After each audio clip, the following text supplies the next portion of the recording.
Dieu m'a inspiré de parler de ce sujet, un sujet aussi très important, d'arrêter d'utiliser le nom de Dieu en vain. Le nom de Dieu est tellement grand que chaque fois que nous l'employons d'une manière déshonorante, nous le prononçons en vain. Son nom ne doit pas non plus être utilisé pour exprimer une émotion qui nous submerge, ni comme une formule magique pour lutter contre une difficulté, contre les mauvais esprits ou pour attirer la bonne chance. Jésus n'est pas le Père Noël ou un gris-gris, il est Dieu. Celui qui a le droit de prononcer le nom de Jésus ou d'attirer sa faveur, c'est celui qui est en relation avec lui. Comme il est dit, celui qui s'unit au Seigneur, au contraire, n'est avec lui qu'un seul esprit. Dieu a besoin que nous demeurions en lui. Comme il est dit aussi dans Jean 15, 4, demeurez en moi et moi je demeurerai en vous. Un sarment ne saurait porter du fruit tout seul sans demeurer attaché au cep. Il en est de même pour vous. Si vous ne demeurez pas en moi, vous ne pouvez porter aucun fruit. Malheureusement, beaucoup de chrétiens ont perdu cette crainte respectueuse envers celui qui a le pouvoir sur toute chair, pouvoir de vie, pouvoir de mort. Or, ce n'est pas parce que Dieu est invisible qu'il est devenu notre petit copain. Mettons ça en esprit, Dieu peut se passer de nous, mais pas l'inverse. Alors arrêtons de consulter Dieu comme on consulte un marabout. Le consulter juste parce que tu as une situation. Et quand ta situation est résolue, vous revenez dans votre état initial. Il est écrit, tu ne prendras point le nom de l'Éternel, ton Dieu, en vain.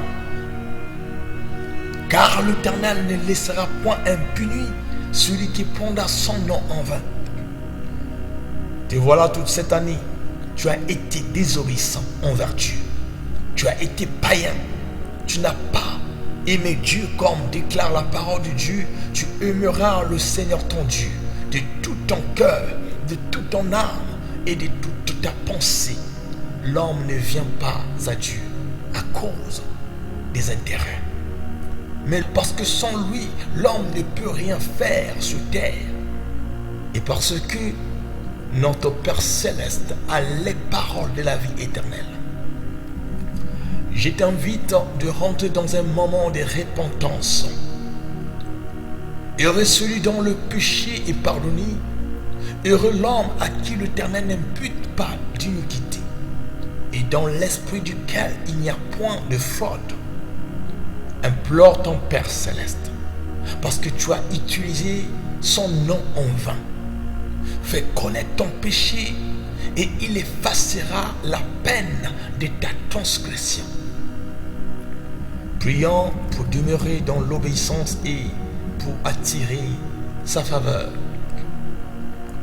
Père éternel, je suis reconnaissant ce jour par ta grâce et ton sacrifice à la croix. J'ai été lavé de tous mes péchés.